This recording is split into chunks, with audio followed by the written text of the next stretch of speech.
Mesdames et messieurs, bonjour et bienvenue dans votre journal de 15 heures, au sommaire de l'actualité.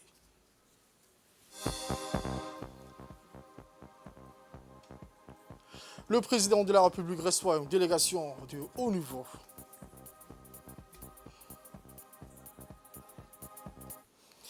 Le président de la République, président en exercice de l'IGAD, son Excellence El-Hajj Ismaïl Omar Guelleh, a reçu ce dimanche, en fin de matinée, au Palais de la République, le président du haut panel de l'Union africaine pour le Soudan, le docteur Mohamed Ibn Shabbas. Le déplacement de M. Mohamed Ibn Shabbas à Djibouti a trait à une mission d'écoute, d'information et de vulgarisation auprès des dirigeants des pays de la région sur le plan de paix de l'Union africaine au profit du Soudan, théâtre d'un conflit fratricide. L'audience avec le président Guelleh, président en exercice de l'IGAD, servit aux diplomates panafricains de cadre d'échange sur les voies et moyens permettant une plus grande coordination et synchronisation des initiatives distinctes diligentées à l'échelle régionale, continentale, internationale et multilatérale au profit de la restauration de la paix au Soudan. Les entretiens ont mis en lumière une convergence de vues sur la nécessité d'appeler les protagonistes de la crise soudanaise à entériner une trêve dans les hostilités durant le mois béni du Ramadan.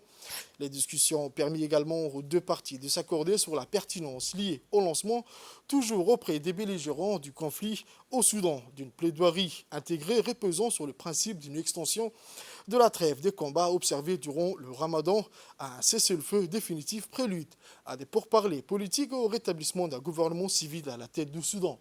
Lors de son audience avec le président Guelleh, le président en exercice de l'IGAD, M. Mohamed Ibn Abbas, était accompagné des membres du haut panel de l'Union africaine pour le Soudan, dont M. Wandira Kenzimbowe, ancien vice-président de la République de l'Ouganda. Côté djiboutien, outre le ministre des Affaires étrangères et de la coopération internationale, M. Mahmoud Ali Youssouf, l'ambassadeur de la République de Djibouti auprès de la République de Soudan, M. Issa Khair Roble, a pris part à cette rencontre. Dans le mot du haut panel de l'Union africaine pour le Soudan, le docteur Mohamed Ibn Abbas a déclaré, et je cite, « Tout d'abord, nous tenons à exprimer notre appréciation, notre gratitude au président de nous avoir reçus. Nous sommes le panel de haut niveau de l'Union africaine sur le Soudan et nous sommes venus consulter le président sur la situation au Soudan.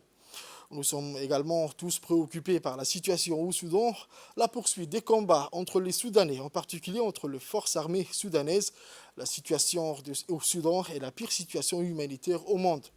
Nous savons que l'IGAD a travaillé très dur pour résoudre la crise au Soudan. Le président, personnellement, s'est montré très déterminé à travailler avec tous les parties prenantes au Soudan pour parvenir à un cessez-le-feu et également pour veiller à la résolution immédiate de la situation humanitaire.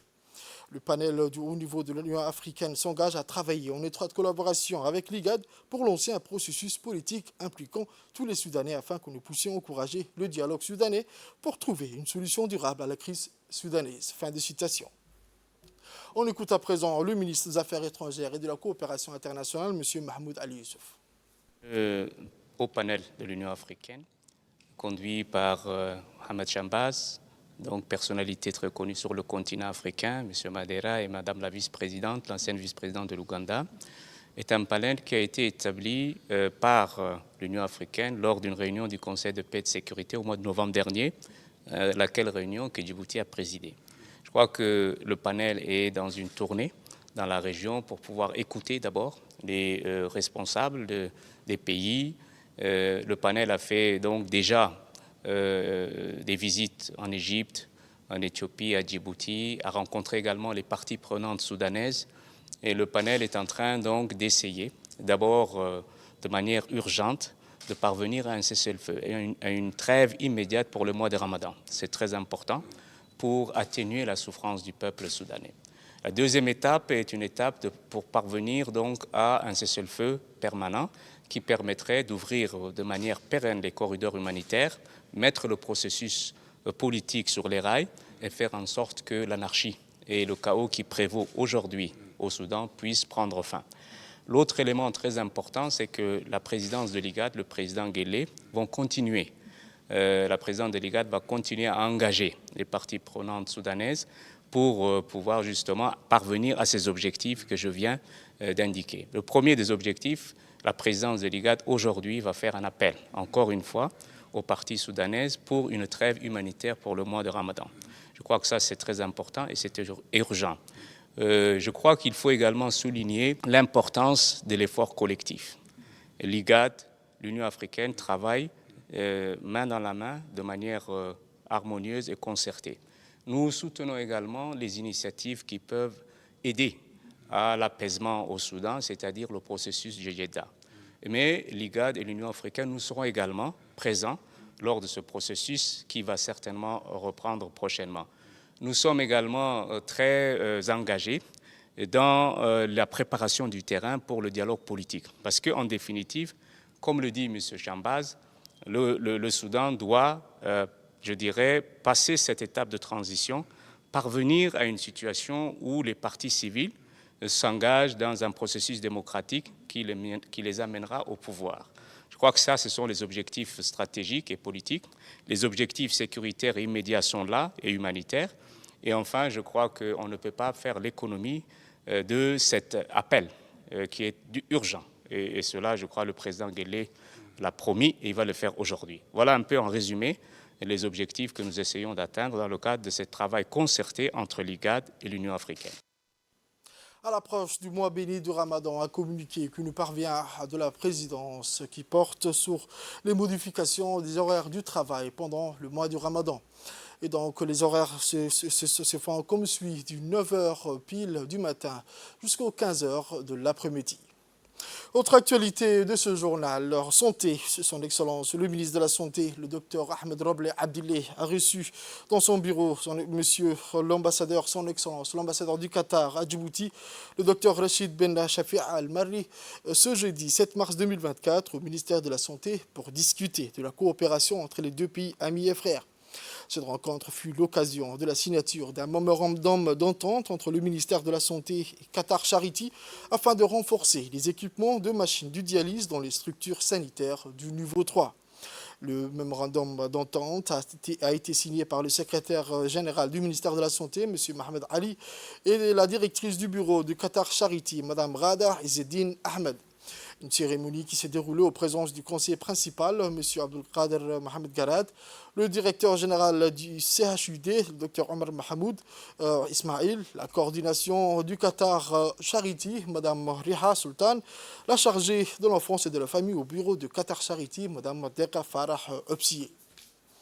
Je vous emmène au nord du pays à présent dans la tournée du ministre de l'Énergie chargé des ressources naturelles. A d'abord commencé par la visite de la mini-centrale solaire photovoltaïque installée dans la localité de Adailou, où il a été chaleureusement accueilli par le préfet M. Mohamed Ahmed Abbas, par le président du conseil régional également M. Omar Hussein, le député de la région M. Ali Kamel, par les autorités civiles et militaires ainsi que les habitants du village. L'objectif de cette visite consistait pour le ministre Younis Ali Guedi de voir de visu ou de constater de visu la mini-centrale solaire photovoltaïque de ce village qui comprend plus de 200 panneaux solaires photovoltaïques avec une capacité énergétique de 100 kW qui avait connu une panne de batterie depuis un certain temps. Lors de la rencontre avec les représentants de la population de Adailou, le ministre a indiqué que sur instruction du président de la République, son Excellence El-Hadj Ismaël Barguélé, les problèmes inhérents à la mini-centrale solaire photovoltaïque d'Adailou seront résolus rapidement par les ingénieurs de son département ministériel, que la capacité de production énergétique de l'infrastructure énergétique sera accrue qu'un local supplémentaire sera construit pour sécuriser les équipements et matériels utilisés et que toutes les maisons d'Adailou seront branchées à l'électricité gratuitement. On écoute les propos du ministre Younis Ali Guedi. Nous sommes très heureux aujourd'hui d'être à Adailou pour voir l'état de notre centrale solaire qui avait des soucis depuis un bon moment. Nous avons écouté les doléances de la population. Et à multiples reprises, aujourd'hui, nous sommes à Adailou pour voir des visus. D'abord, qu'est-ce qui ne va pas, qu'est-ce qui se passe, et solutionner une fois pour toutes pour cette centrale. Nous savons très bien qu'aujourd'hui, les panneaux sont en très bon état, les groupes électrogènes sont en très bon état, mais l'installation électrique à l'intérieur et les batteries ne fonctionnent plus. Et je demande à mes équipes de préparer un appel d'offres pour pouvoir remédier le plus rapidement possible. Et notre venue aujourd'hui découle des instructions du président de la République pour pouvoir solutionner et remettre en état cette centrale d'Adelou.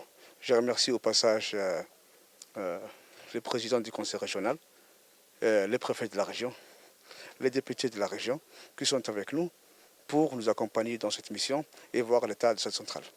Nous remercions aussi les OCAL, bien entendu, et la région d'Adelou qui ont su garder cette centrale en très bon état.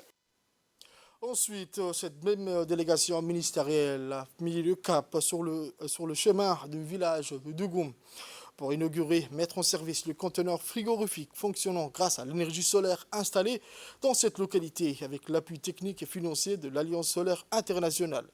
Cette salle frigorifique mise désormais à la disposition de la population de Dougoum, disposant d'une capacité de 3 kW et une autonomie de batterie de plus de 10 heures, servira à la conservation et stockage dans le froid de plus de 2 tonnes de produits domestiques, lait, fromage, fruits et légumes, viande, etc. Mais aussi permettra de fournir de l'eau fraîche à la population de cette localité reculée, surtout aux périodes estivales. Dans un mot prononcé à cette occasion, le ministre Younes Ali Guedi a d'emblée demandé aux membres du comité de gestion constitué de bien entretenir et de bien conserver le conteneur frigorifique bénéfique à la population locale. Il a promis d'apporter toute l'assistance nécessaire afin de parvenir au développement des activités génératrices de revenus dans le village, notamment dans le domaine de la production de fromage et de fromage de qualité où la localité de Dougoum en est réputée.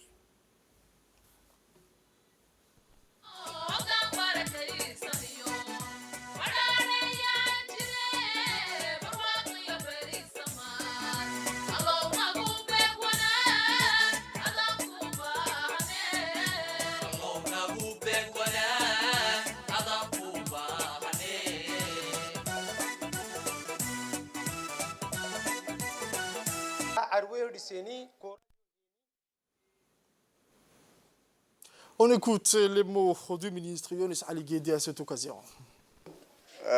Nous sommes très heureux d'être avec vous, de visiter votre petite installation de fromagerie et nous avons voulu aussi vous assister pour ces conteneurs frigorifiques que nous avons déjà eu 2 conteneurs, un à Dougoum aujourd'hui que nous sommes et un à Omar Chaga. Nous espérons que ce sera utile pour la fromagerie, mais aussi pour les légumes, mais aussi pour la confection du miel aussi. Et nous allons vous assister davantage. Je ne vois pas une installation pour éliminer les bactéries, une petite machine. Ça aussi, on va essayer de vous assister et pour vous octroyer aussi les machines voulues. Nous allons clôturer, bien entendu, l'installation frigorifique avec les panneaux solaires. Et je suis très content d'être avec vous. Je vois que Dougoum grandit avec de nouvelles habitations, avec de nouvelles maisons en construction et se développe. Et mes équipes sont là et c'est là les 3 derniers mois pour la construction, pour l'installation de ces conteneurs frigo qui nous a été octroyé par l'Agence internationale de l'énergie solaire. Et nous sommes fiers d'avoir une fromagerie à Dougoum dans la région de Tadjoura. Et nous allons bien entendu vous assister et vous accompagner sur votre projet d'autonomisation économique. Vous avez des clients. Nous serons aussi clients à la fromagerie de Dougoum, moi et mes collaborateurs ici présents aujourd'hui. Et nous vous souhaitons bonne chance et bon travail. Merci. Autre actualité de ce journal, c'est dans le cadre du programme du développement urbain intégré que l'agence djiboutienne pour le développement social a organisé ce matin au complexe Al-Rahma une cérémonie de remise de permis de conduire à 72 jeunes issus de Balbala, un projet financé par l'agence française de développement, l'AFD. Il s'agit là du programme de développement urbain intégré à Balbala, un ensemble de lignes de financement destinées aux réalisations des investissements prioritaires pour l'aménagement de quartiers de l'Ayablé et moustiquaire de la commune de Balbala. Ce programme intervient dans différents secteurs et comportant du cadre de gestion du suivi environnemental, l'amélioration des infrastructures de la voirie, l'aménagement d'équipements sociaux collectifs, extension des réseaux d'eau potable et d'électricité. Des chants musicaux et des danses folkloriques traditionnelles étaient au menu de l'agenda, histoire d'égayer la foule venue nombreuse. Une étape vers la concrétisation du développement personnel professionnel. Le directeur du développement social de l'ADDS, Galab, a quant à lui donné un éclairage sur le contour et les objectifs expontés du projet. Il convient de souligner que dans le cadre de ce projet, des multiples projets ont été réalisés. Selon lui, trois projets essentiels ont vu le jour et d'autres sont en cours de réalisation. Le projet s'inscrit dans une démarche de développement économique et social de la zone Layablé et moustiquaire pour lesquels des soutiens spécifiques ont été mis en place, tels que le Fonds de développement communautaire.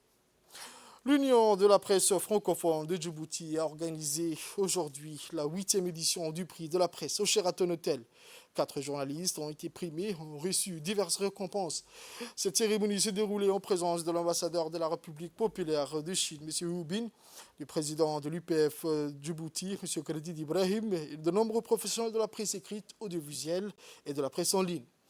Le prix de la presse est devenu au fil du temps un rendez-vous annuel pour récompenser les meilleurs communicateurs dans le domaine de la presse écrite, de l'audiovisuel, mais aussi de la presse en ligne. Une journée de concrétisation pour ceux et celles qui se sont distingués pour la qualité de leur production durant l'année écoulée. Une journée de gloire pour distinguer des talents qui doivent servir de modèle pour les générations futures.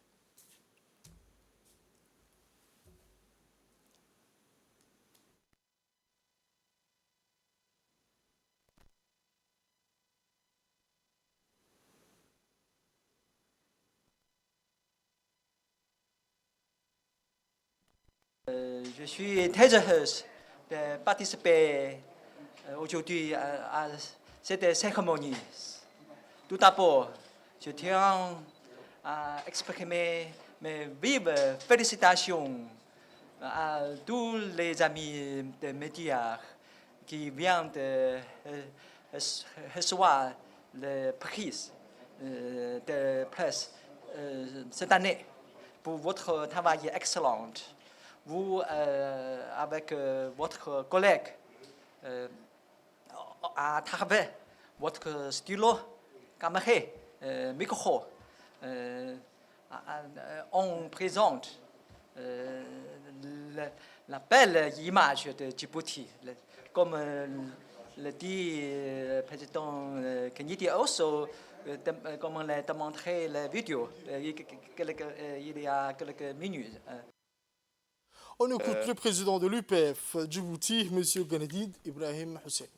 C'est un honneur et un immense plaisir d'être parmi vous aujourd'hui à l'occasion de la remise du prix de la presse qui est à sa 8e édition.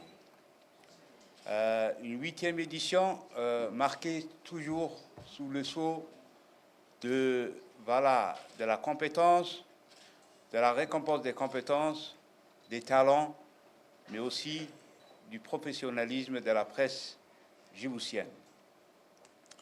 Comme vous le savez, le prix de la presse est ce moment de retrouvailles. Un moment de retrouvailles de la famille de la presse djiboutienne pour récompenser ses talents et reconnaître le dévouement et le professionnalisme des plus illustres de ces femmes et hommes qui ont marqué le métier. C'est aussi un moment d'encouragement pour booster la motivation de ces professionnels qui exercent un métier certes difficile, mais ô combien passionnant. C'est pour les valoriser, les pousser à produire des articles et des émissions impactant socialement, économiquement, que nous avons mis sur pied ce prix, qui est une autre forme de reconnaissance de leurs talents, avec le ministère de la Communication, que je tiens aussi à remercier ici, surtout le ministre Redouane Abdoulaye Bardone, qui est toujours à côté de nous pour nous encourager à aller de l'avant et à se professionnaliser. Sur ce, c'est tout pour ce journal de 15h, mesdames et messieurs. Merci à vous de l'avoir suivi et restez avec nous pour la suite du programme sur Télé Djibouti.